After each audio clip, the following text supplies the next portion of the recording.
Good afternoon, everybody. I hope you had a nice lunch. We're really happy to have here Emma Maria with us. She's coming from sunny and sunny Brighton, yeah, sunny Brighton, and she's lead software engineer. That's a mix of what you told me before, but anyway, works. Lead software engineer at Test Global, which is a digital education company that has been supporting educators for over 100 years. And Emma is going to talk us today about how to survive while contributing to Drupal. So let's give her a welcome.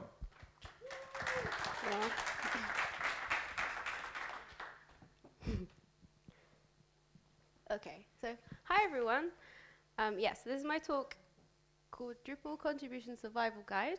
And as you've just been told, my name is Emma. I'm emma.maria on Drupal.org and Emma Maria everywhere else. And I'm a software engineer at Tez Global. I sort out their front end and their Drupal team.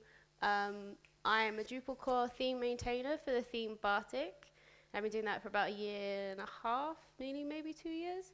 And I have just started being a full-time member of the community working group, which is supporting and looking out for the community and lots of communication and looking at issue queues and making sure everyone's okay. And I think I'm allowed to tell you that I'm the community track lead for DrupalCon Dublin. I think I'm allowed to tell you. Yeah, I'm sure it's fine. I'll check later. So, where should we start? Well, I can use this. I'm going to start by telling you about my last talk I did, because I'd done a previous talk at many different places around the world, and it was getting started and coming back for more.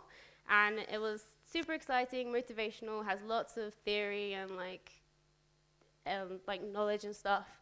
But I always got questions after the talk, emails, messages, people come up to me in sprints saying, oh, but I still had this bad thing happen, or I'm still worried about this thing. And yeah, I was like, I should put this all in a talk and answer them, because yeah, I constantly get answered questions. So the link to the other presentations there's something missing from this one as well. So yes, so what should we start with? Well, you should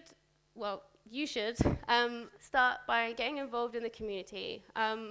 With contribution, you're going to have to communicate with a lot of people, ask for things. People are going to have to review your work. You'll be reviewing their work. So you should get to know what the Drupal community is really like. And yeah, people will be helping you, and you need to find out how great the community is also, because we're a lovely bunch of people. So how do we do that?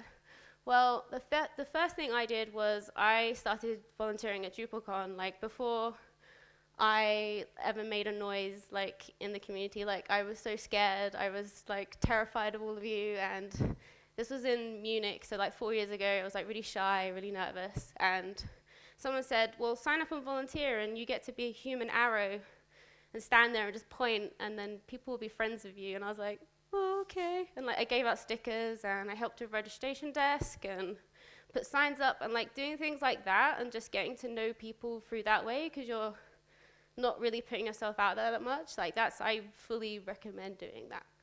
And also local user groups. Do go like either create a local user group or go to a local user group, because in the future you might want to host a sprint locally, and then you've got your gang of people. They can be like, oh, you're going to come and work on issues with me this weekend. So this is Seville, I think. I found a DrupalCamp, a Drupal Spain group, so cool. And also, most importantly, please get onto IRC and chat with everyone from around the world. This is what the Drupal community uses to communicate and contribute and hang out. This picture was part of the 20-minute Karma party when Drupal 8 was released, and it was super cool, and I was like crying, and I was at home, and I was like, this is so great.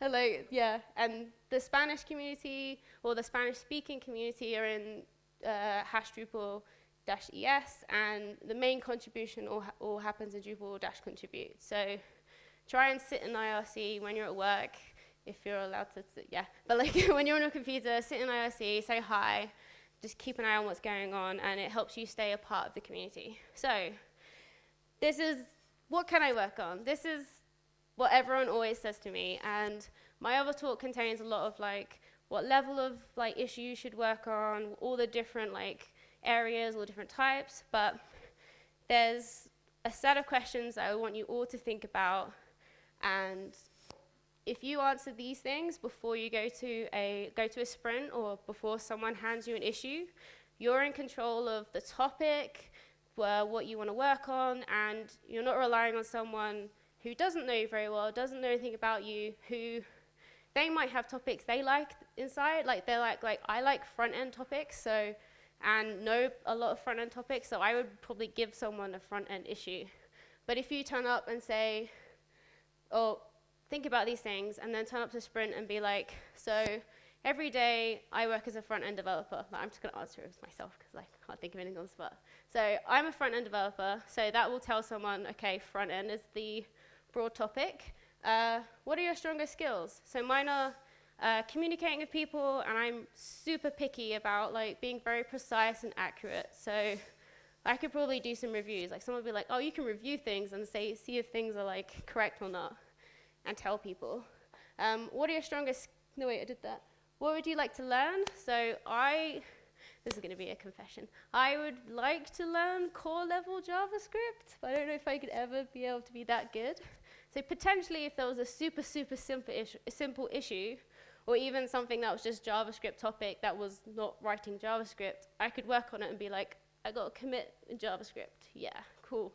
So that's another like topic you could be given. And also, what are you interested in? And like, I really love usability issues, so throw usability issues at me. So if you come to a sprint with those questions, that gives you a better idea of what you want to work on. It gives a better idea of what people can like give you, and keep thinking about these things as time goes on, because your opinions change and you might have got it wrong the first time and things like that. So that's my big what should you work on thing. It should come from you. And also, you can obviously work in the issue queue. This slide shows I have lots of things to review in my project. So work on the issue queue. And you can also help people work on issues in the issue queue as well. You don't directly have to sit there on your laptop and be like, oh, I've got to, yeah. You can help others, and I prefer doing it that way, and like just cheering people on and mentoring and doing this, yeah. And there's information about core mentoring down here. So, first sprint experiences, yay. So, I didn't have a great first sprint experiences because my expectations, well, first I was terrified and didn't want to say anything because it was Munich and I was terrified and not the person I am today. And also, my expectations of like what I thought I would achieve were quite, well, most people turn up and say they're gonna like work on like 10 issues and have Drupal installed in 5 minutes, and they set their goals really high of what they could like tell people they achieved at the end of the day, but realistically like doesn't always go like that, and that's fine. So these things may happen. I could not get Drupal installed. Lots of people say this because maybe their computer just doesn't want to behave, and there's a thing, the internet, like there's things, but that is fine. Like you can do stuff without a local install of Drupal, so that's no excuse. The sprint was too busy and I did not get enough help. This can also happen, like if there's, say, the amount of people who turn up to be mentored is so huge and there's not many mentors, or the space isn't right, so people aren't able to get around and like find everyone, and like this happens too. Not all sprints are the same, there are different types. So this will happen, but it's also fine. And also, I didn't finish the work I started. So we tend to, hang on, I'm scared. Okay, we tend to give people like small achievable tasks, but sometimes they go rogue and start like taking on more, like way too much, or they don't say that this thing is too much for them, and like they end up just going on this big, massive adventure and an issue, and then at the end of the day, they haven't committed anything or posted anything, and they're like, oh, there's too much work, I didn't finish it. Oh. But that's fine as well, because you were working at the time, and you should post your work. I think I say this in a bit. So here are my aims for you. I wrote some aims and stuff. So when you're at your first few sprints, you should go around collecting mentors to keep forever. These people, they put them on your Drupal.org profile, get them to help you at the time. You can call on them in IRC, be like, hi, remember me? I was at Barcelona and you helped me find an issue. Can you please help me find another one, please? Yeah. Just collect people who, they'll eventually become your best friends as well. All my mentors I adore. And are any here? No. Okay. They were last time and I was like, so yeah, collect them, keep them, call on them. They will also check on you. I tend to keep an eye on my mentees and see what they're up to. Also, get to know the people around you on your table, because you can get them to help you as well. You can pass work around, and they're also instant friends, hopefully, potentially. And also, if you have lunch or lunch brought in or go out for beers, go with them, hang out with them. You want to just collect people, friends, mentors. They will help you when you get home at future sprints and things. So communicate with people. Also, look for and read issues that interest you. Don't just pick an issue and be I need to work on this right now. I need to get something done. Just keep reading and just see how the flow of issues go, see where people get stuck, see where communication goes weird, and where issues go off track and things like that. And just try and find the kind of issues, whether it's what happens in it, what kind of issues they are. Just keep reading and finding things. Just reading is perfectly fine at a sprint. Evaluate the sprint environment is the next one. So I don't like DrupalCon sprints as a contributor because I'm this environment is too crazy. I like smaller sprints or dedicated events that have sprints, where it's quiet and everyone sort of stays in the same place for a while, and you can all, I know where people are sitting and stuff like that. Sprints are all different, so if you don't like one, bear that in mind. Research another event you potentially will go to and what the sprint's like there, and choose accordingly. And lastly, have fun, because sprints are supposed to be fun. They're not super hard work. I have a lot of silly fun in sprints with the people around me that I force to be my friends and things like that. Just have fun and learn things. And most importantly, look after yourself. I am the most guilty person of this when I started contributing. I would sit there and be I've got to get this thing done. I'm not going to have lunch. I need to keep on working. I forget to drink water. I don't talk to anyone. I'm intensely staring and clenching my jaw and looking at my laptop. And at the end of the day, you feel ill, terrible, tired, headachy. I see it all the time with people, and I'm hello, are you human? Are you there? Can we move around? Just move around. And that's why I like mentoring as well, because you tend to shift. You don't just sit there really stressed out on one task. So please, please, please look after yourself, because new contributors can get burnt out and in a day or a few hours, and then they don't come back because they think that's what it's like and that's it. And I don't like people going home feeling tired and ill. So please look after yourself. And then, yes, better outcomes. This is what I want to hear you all saying. So I learned a thing. If you've come out of a sprint saying, I learned that we have to do interdiff files, or I learned that, I don't know what we learned. We learn things. You learned something that someone told you that you didn't know before, and you could take it to your next sprint and use it there. And then I know what not to do next time is super valuable, because you won't go to the next sprint, do the exact same thing, which might not be good for you, and then be oh, it's always like this. Just don't do the thing you didn't like next time. I'll say this type of sprint is not right for me. I covered that. There are different types of sprints. I got to know some people. Yay! And I had fun. Yay! So I want to hear these things from people, not the massive, huge expectations that got crushed. And yeah, small wins and lots of learning for next time. Okay, I forgot I had this slide. So next, there are some sprint challenges, however, after you go to your first few sprints, where you start saying, oh, I can't be a proper contributor because I can only contribute now and then, maybe attend one big event a year or a couple, or you only have like some spare time to do it sometimes, and like you're not hugely committed, and like you like see all these other people who do it all the time. I don't know why, but like do it all the time, and you're like, oh, I'm not good as them. But so just pick events that you know that you'll get the most value from. Ask people like, what's the best sprint event this year? And I'm not going to be biased here. I'll tell you later what I think. But yeah, then I like, and then be like, oh, that sounds really good. Are you going? Yeah, sure. So go to that one if you can only go to one. Also, when you are at sprints and contributing, or you're contributing at home, still stick to those small, little, achievable novice tasks. Doesn't matter how long you've been contributing for. You can do it for 5 years, but if you've only worked on like 10 issues, you can still be a novice, like work on novice tasks and things.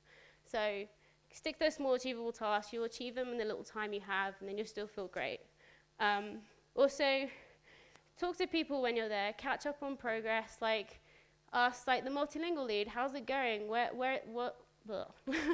are things going?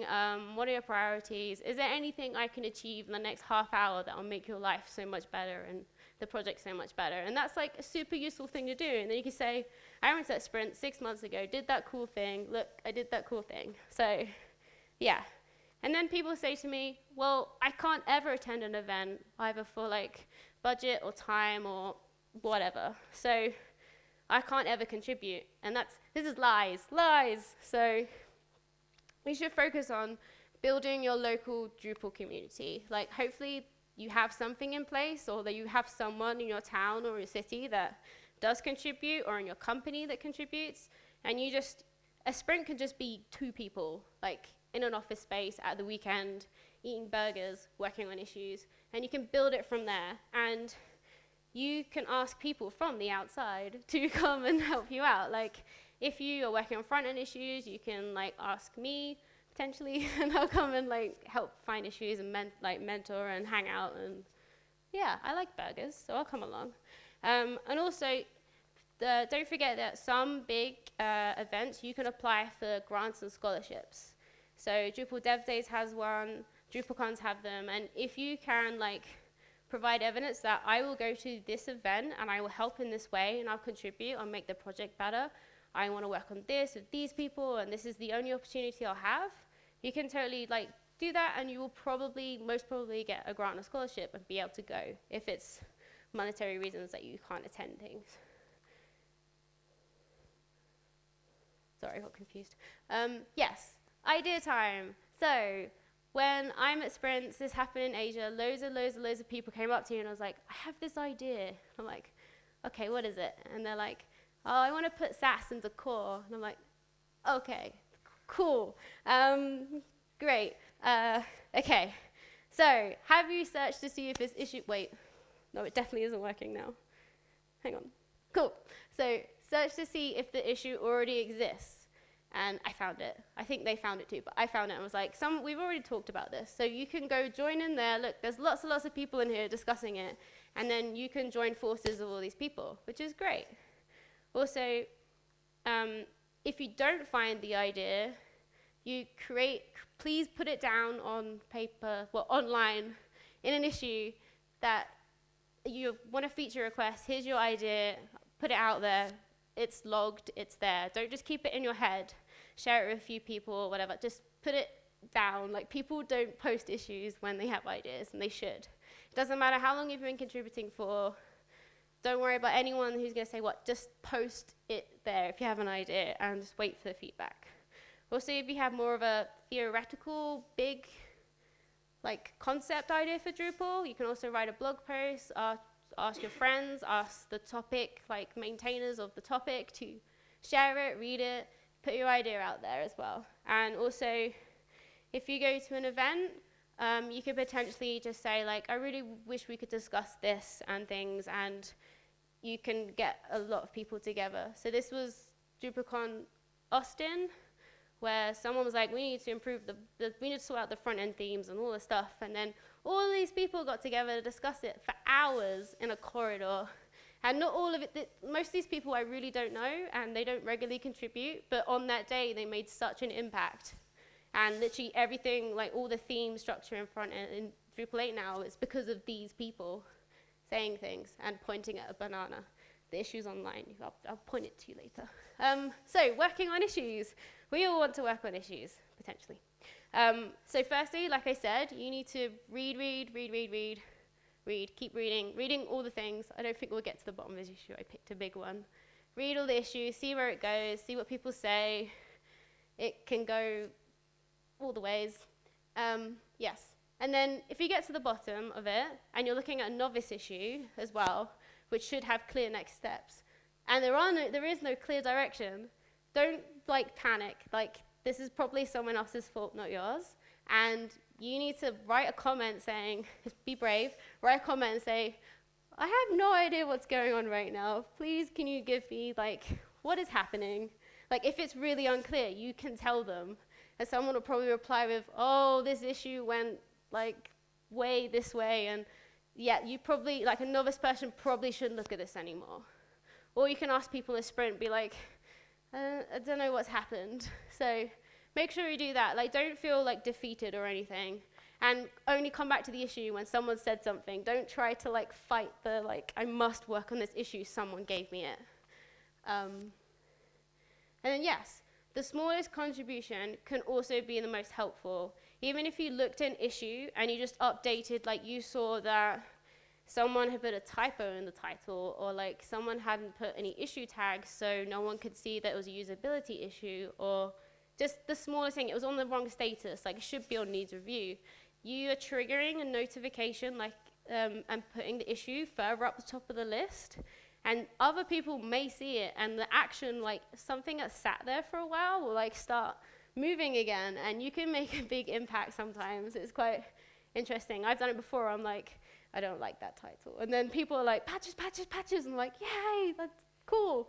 So, yes, remember, the smallest thing can be really helpful. And also, so posting a patch. Yay, I made a patch. I'm going to post it. Please, please, please explain all of your work and all your decisions so people don't have to do guesswork why you chose a way of doing things.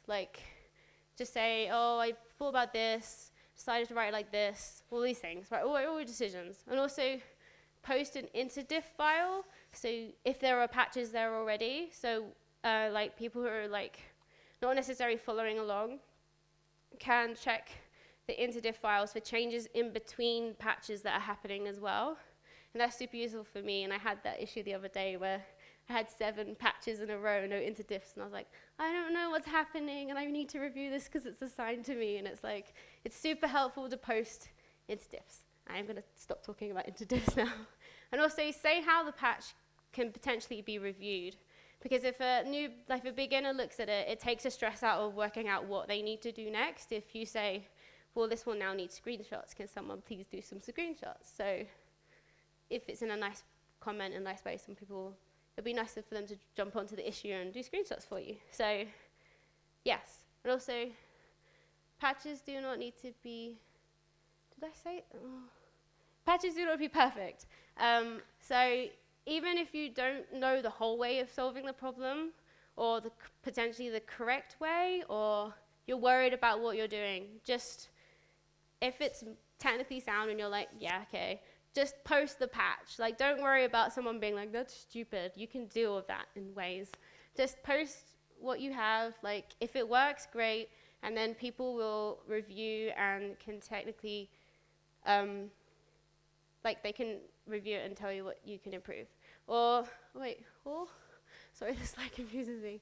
So patches do not be complete, like I said. So people say that, I need to write 3 more lines of this patch to get the whole thing done, but I'll do it on the plane on the way home, and then I'll do it when I get home. And those people never post their patches. They must go home and be oh, this is not good enough. I've had 10 hours to think, no, I can't post this thing. When you're leaving a sprint, or you literally can't think of the next steps, just post the patch, please. I'm not telling, please post the patch. Because it helps, the smallest things can help in a massive way. So, so my work hasn't been looked at yet. I get this a lot as a maintainer at sprints, while sprints, everyone's contributing happening. I get told this a lot. So,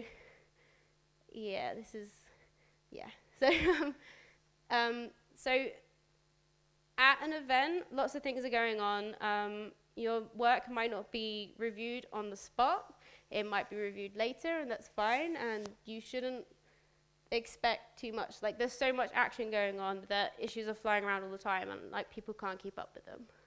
So there are things. Also, if your issue isn't quite complete and able to be found, your issue also may sit there as well. So issue tags are your friend. Like, this is how people find issues and search the issue queue. And if you don't have anything in this box, and I have so many issues under my project where people have completely left this out and they're just not being found by anyone. So you can add tags like needs screenshots, needs usability review, needs manual testing, the novice tag.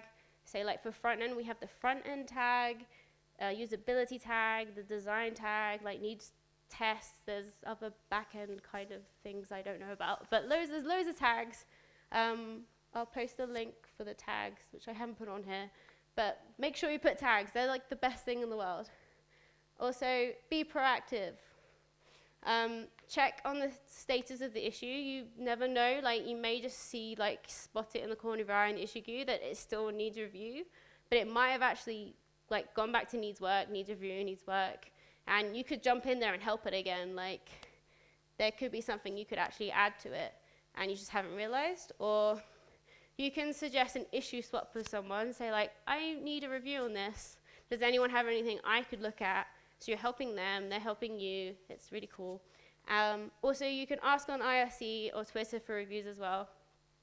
I do this a lot, where I'm like, can someone review my the CSS issue, please? Please, please, please, please. Like, I do it a lot. Because I also want new people to learn CSS as well and be able to review. Also, really, really importantly, please, please, please, do not privately contact a person to review, commit, or work on something. Like, don't be like, this is to me. Like, you need to, you have to review this because it's your issue. Like, it's your project, it's your issue. Like, it's really uncomfortable and it freaks, hopefully it freaks other people out, because it freaks me out a lot when people like privately message you and this thing just like lands on your lap and you're like, oh, but I'm doing this in my spare time and I'm putting a lot of effort in when I can and I have a priority list and like this person's just demanding my time. Like, please don't do this to maintainers, like anyone, because we're all trying our best working together and trying to get things done and we don't need any more tension. But do ask people questions publicly. So in IRC you can be like, so what's the deal with this issue? What's happening here? And because it's in the public space, other people may like jump in and look and help me out if I'm super busy, and everything's just out in the open, a bit nicer. Like, just bear in mind how you communicate with people. Also, receiving negative feedback. This is the super, like, bear with me, it's a bit negative, this section. Yeah. So, my issue was immediately closed with the status won't fix. This can happen. Also, someone said my work was negative words. I couldn't think of like all the negative things, and then did not elaborate. They just were like, this was meh, and then didn't say why. This can happen as well. So what are we going to do about it? We're going to be brave, and we're going to ask why that person made that decision, why they said that, and can they explain it? Because you can't just have an opinion and not like explain it. And also ask how you can improve or help in any useful way to that person or that project or that issue, because you're just trying to help at the end of the day. And also be nice, like regardless of how rude they sound, or like if you're having a bad day and you're like, whoa, just reply. Don't be as rude as you think they're being as rude, because they might not be being rude in the first place. So just be nice. Please. Also, fact.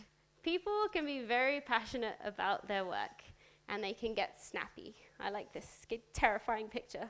So sometimes people can't accept that like their work or their project or their issue like needs improving or may need something additional or something, and like if you go like, oh, this thing, they might be like, and start snapping. Also, sometimes people have a set end goal in mind for their project. They're like, this is how it's going to end up. and you might derail it or delay it, or just things that like they hadn't thought of in mind, and they just react like they're snappy. So there are snappy people. But also, bear in mind that you have no real idea what is happening in other people's lives. Like, they might be going through a really rubbish time in their personal life, and they just either have no time to reply in a nice way, or like they just have to be blunt or neutral or like whatever, and you're interpreting it in whatever way. And like, yes, so just be respectful of people and just try to just be nice as you can, and also ask if people are okay. However, if you do receive or see anything that sounds abusive, it's really like complete like mean people, it's hurtful to the community as a whole, or is an escalating conflict, like they're fighting, like, yes. Please file a report with a community working group, because then they can step in and try and diffuse the situation, figure out what is going on, and be like, okay, we need to calm down. And there's the instant report form link and what the working group does. And like I said, I'm a member now, and it's cool. So giving feedback, yay, we made it to the better, the more positive section. So how to review something. This was me a month ago, probably a month ago. And I had to write a review on an issue where they pretty much took the wrong way, like they went the wrong direction with it. It worked, but I was like, oh, the code. So it took me, so yeah, basically what I did was I wrote my review, then I previewed it in like the comment in the issue, read it and was like, oh, they're not gonna like this. I wouldn't like it. It just sounds a bit like, yeah. So I got rid of it, I wrote a new one, breathed a lot, because I was like, oh no, okay, I'm worried, and then posted it. And this is it. Well, I edited some of it because it was like down here. But so, yes. So always start your reviews being super positive. Like, say hi, how are you? Thanks for the work. If you have time as well, and they've done something really cool in the issue, like that I wouldn't have thought, like you wouldn't have thought of, say like, oh cool, you put that thing in, yay, I wouldn't have, yeah, that's great. Like, just, you're starting off on a really good note. And then, try to review, this is hard to explain. Try to review the work and not how the person did the work. So you're not saying like, oh, I didn't like the way that you wrote that way, or like you did this like this. Like, you're looking at the code and saying, well, the code is not doing the right thing. Like, do you know what I mean? Like, just, you're taking it out of like a personal level of review, and you're just looking at the code, because it's the code's fault at the end of the day. It's not people's fault. That CSS is sometimes bad. Yes, and then to cover yourselves a bit more, boost your like why you think stuff needs to be improved with facts, with coding standards, with URLs. Put all the like backup you have in there, so they can't turn around and be like, well, that's your opinion, but you can do it many ways. Like, if there are coding standards, you have to follow the coding standards, of course. So no one could argue with you back, so like in a negative way. So boost all your things. And then suggest how to improve it, but don't give them the answer. And also don't make it an opinion either. So don't be like, well, I would have done it like this. Or, yeah, it's hard to explain. And also, don't just reply with a patch, like fixing it as well. People do that, and I'm like, no, that's not the nicest thing to do. You don't just be like, well, here's my whole thing. That's like leaving a negative review, but putting it all in a patch and then giving it to them. It's like, oh. So it's trying to word your reviews in the nicest way, where you're not phrasing it to the person, you're phrasing it to the code. And also remember, a review should help a contributor to learn and improve for next time. So that giant review I did, which took me three hours and a few drinks, I was like, here you go. And I was so nervous. And the guy came back like, oh my God, I didn't know. Oh, wow, this is great. I've learned so many things. I didn't even know there were coding standards. And I was like, yay, go read more coding standards, yay. So he was super happy. And I was like, oh, I was so worried. Yeah. So, and it should also not criticize how they work. you're critiquing the work. I think that's the right word, critique. So, yes. So let's wrap this up. Oh, it's not working. Yes, let's wrap this up. So what have we learned?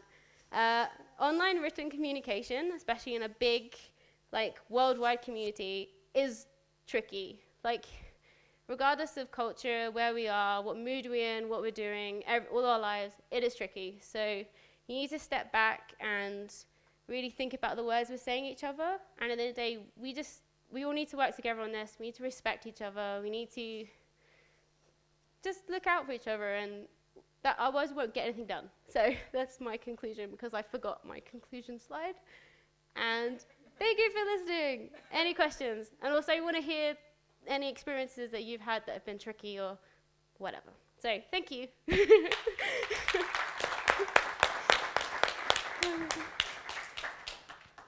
Questions? Seems that it was so clear. So you've presented all these things that you've learned and ways of dealing with these things. How did you learn them yourself? Well, most of them were hearing it from other people, and I probably did experience it myself. This is a tricky question. I don't know. I think I've just went through it, probably did it quite badly, or I've experienced it, and then other people helped me out of it. It's just all of these things have either happened to me or someone nearby. So you kind of try again, and yeah, it's just experience, really. Don't know. Yeah. Yeah. Any other questions?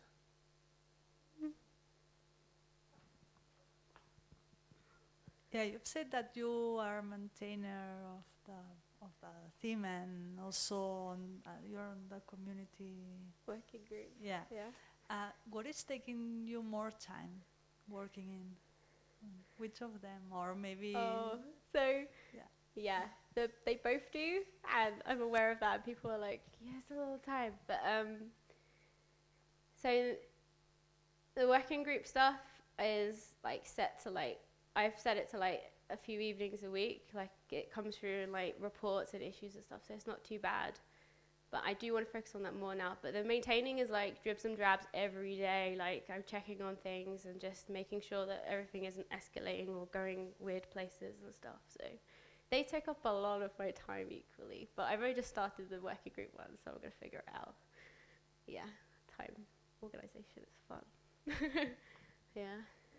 Any other questions? Last question. Okay, I got a question.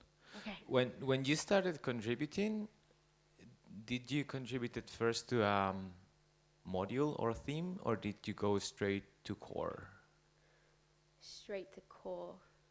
Because I went to a DrupalCon mentored sprint, and then I had a bad time in Munich because I didn't say anything and ended up in a weird, like, not where I was with like back-end developers being given PHP tasks. Like, it was a really weird situation, and I was just like, I'm supposed to Drupal's PHP. Like, I didn't know anything. So that was a fail. And then later on, because I'm a front-end developer, I spoke to front-end people in core, and then they sort of adopted me, and I've just been doing it ever since, basically. So I just got mentors on the spot and just stuck with them ever since. So yeah. But you can totally contribute to modules and stuff, because people are working on them now, and just go get adopted by someone. That sounds weird.